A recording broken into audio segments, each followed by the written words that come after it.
Bismillahirrahmanirrahim. Assalamualaikum warahmatullahi wabarakatuh.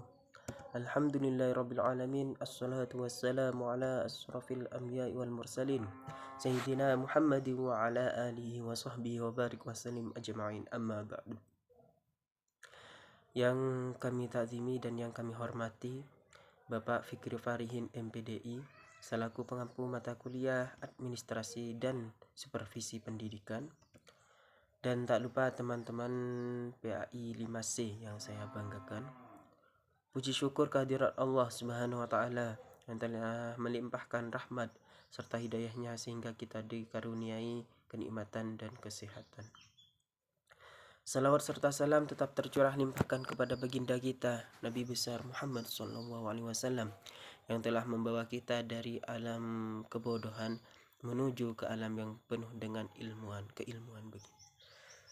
Di sini saya ingin menyikat waktu saya atas nama Fauzan dengan nomor induk mahasiswa 20210960111913. Prodi Pendidikan Agama Islam kelas 5C, Fakultas Tarbiyah Institut Agama Islam Al-Qadiri Jember. Di sini saya akan menjelaskan tentang sekilas yang telah disampaikan oleh teman-teman kemarin, yaitu tentang organisasi.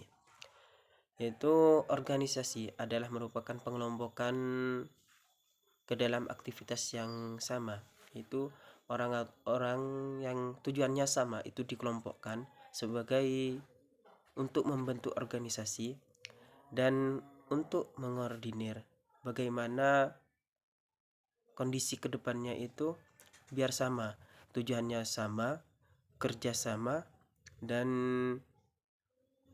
aktivitasnya itu sama begitu. Yaitu organisasi di sini merupakan lingkup wadah, yaitu tempat untuk orang-orang yang ingin bertujuannya itu sama seperti kita. Kita itu di kampus sebagai mahasiswa di kelas 5C itu adalah organisasi. Karena kenapa? Karena kita tujuannya sama, yaitu mencari pendidikan atau ilmu begitu. Yaitu menurut Fayol dan Direktur, yaitu organisasi merupakan pengelompokan orang-orang ke dalam aktivitas kerjasama, itu untuk mencapai tujuan yang telah ditetapkan.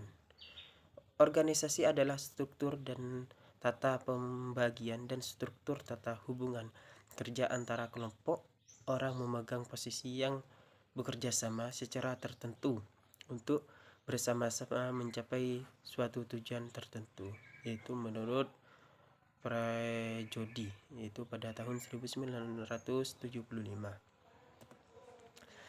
Yaitu yang selanjutnya organisasi sebagai suatu sistem, yaitu di sini selain organisasi itu menjadi wadah dan organisasi itu menjadi sistem, itu pengkajian tentang organisasi sebagai suatu sistem sebenarnya telah terlihat secara nyata, yaitu dari beberapa definisi di atas.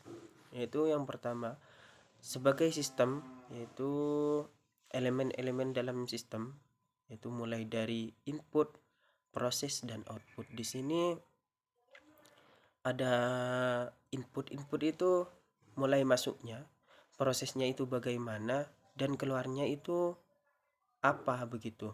Apakah sudah baik, apakah masih kurang baik gitu. Yaitu meliputi 3 elemen, yaitu input, proses, dan output. Yang selanjutnya yaitu pondasi organisasi. Pondasi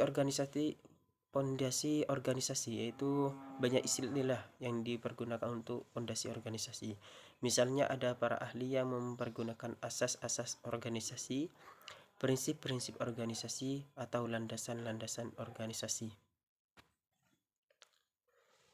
Yang yaitu mengenai perumusan, tujuan organisasi, pembagian kerja tugas, koordinasi, pelimpahan wewenang, rentang kontrol, jenjang organisasi, fleksibilitas. Di sini pondasi-pondasi organisasi itu meliputi perumusan tujuan, apa yang ingin dituju begitu. Yang kedua, pembagian kerja atau tugas. Itu tidak semuanya itu mendapatkan tugas yang sama, namun tugasnya itu berbeda-beda, mulai dari pemimpin dan bendahara gitu tidak mungkin sama dalam organisasi begitu. Yang yaitu berkoordinasi, memiliki hubungan, yaitu pelimpahan wewenang, melimpahkan wewenang, rentang kontrol. Di sini ada rentang kontrol, jenjang organisasi dan fleksibilitas. Proses pengorganisasian. Di sini pengorganisasian merupakan proses penyusun organisasi formal dengan melakukan aktivitas merancang struktur, menganalisis pekerjaan dan menganalisis kualifikasi pekerjaan, pengelompokan dan pembagian pekerjaan. Yaitu ada 3 pengelompokan pekerjaan di sini, yaitu yang pertama pemerincian pekerjaan. Apa yang akan dikerja itu diperinci dulu, dimusyawarahkan dulu dalam organisasi itu biasanya begitu.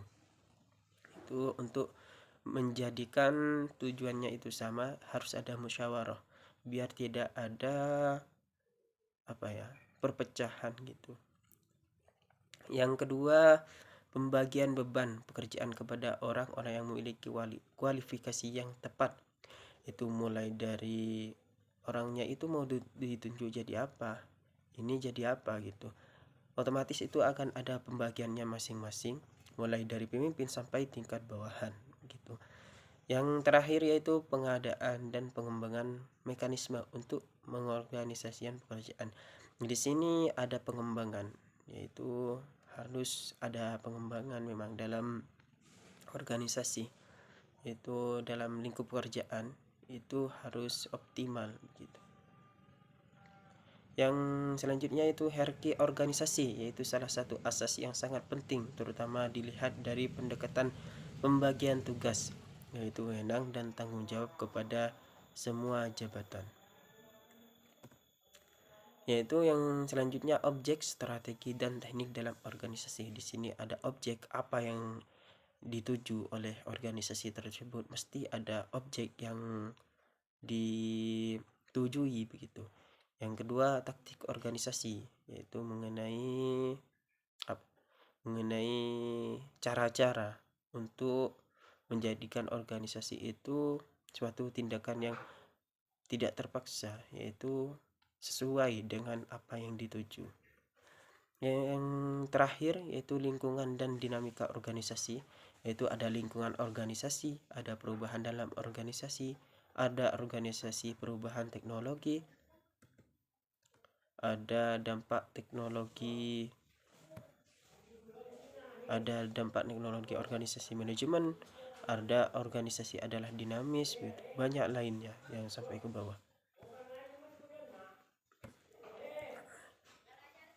Yang terakhir yaitu kekuasaan dalam organisasi, yaitu pengertian kekuasaan merupakan kemampuan untuk mempengaruhi individu.